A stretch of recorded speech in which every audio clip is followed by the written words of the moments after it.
রাষ্ট্রপতি মোহাম্মদ শাহাবুদ্দিন বলেছেন, মানব সেবা নামে যেসব ভুইফোর প্রতিষ্ঠান মানুষের সাথে প্রতারণা করছে তাদের বিষয়ে সবাইকে সচেতন থাকতে হবে। ঢাকা লায়ন্স ক্লাব ইন্টারন্যাশনালের সম্মেলনে এই কথা বলেন তিনি। দেশের আর্থ সামাজিক উন্নয়নের পাশে থেকে স্মার্ট বাংলাদেশ নির্মাণে সেবামূলক সংগঠনকে আরও এগিয়ে আসার আহ্বান জানান রাষ্ট্রপতি। পার্থ রহমানের প্রতিবেদন। রাজধানীর হোটেল সোনারগাঁওয়ে লায়ন্স ইন্টারন্যাশনাল মাল্টিপল ডিস্ট্রিক্ট বাংলাদেশের ৩৭তম বার্ষিক সম্মেলনের আয়োজন করা হয়। এতে প্রধান অতিথি হিসেবে যোগ দেন রাষ্ট্রপতি মোহাম্মদ শাহাবুদ্দিন। অনুষ্ঠানে রাষ্ট্রপতির হাতে ক্লাবের পক্ষ থেকে সম্মাননা স্মারক তুলে দেওয়া হয়।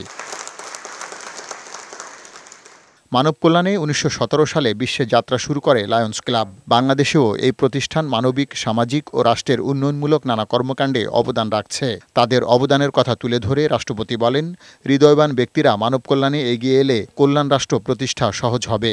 মানব কল্যাণে নিবেদিত বড় মনের মানুষদের সংখ্যা আমাদের মতো উন্নয়নকামী রাষ্ট্রে দিন দিন যতই বৃদ্ধি পাবে, ক্ষুধা ও দারিদ্র্যমুক্ত কল্যাণ রাষ্ট্র প্রতিষ্ঠা করা ততই সহজ হবে।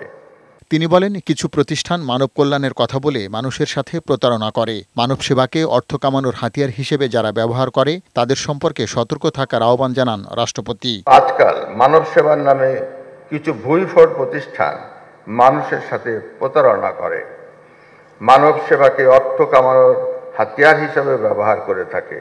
স্মার্ট বাংলাদেশ গড়তে লায়ন্স ক্লাব সহ সেবামূলক সংগঠনকে এগিয়ে আসার আহ্বান জানান রাষ্ট্রপতি মোহাম্মদ শাহাবুদ্দিন। জাতির সর্বাঙ্গীন উন্নয়নে সরকারের পাশাপাশি বিভিন্ন প্রতিষ্ঠান ও সামাজিক সংগঠনগুলোর ভূমিকা খুবই গুরুত্বপূর্ণ। পার্থ রহমান, বৈশাখী সংবাদ, ঢাকা।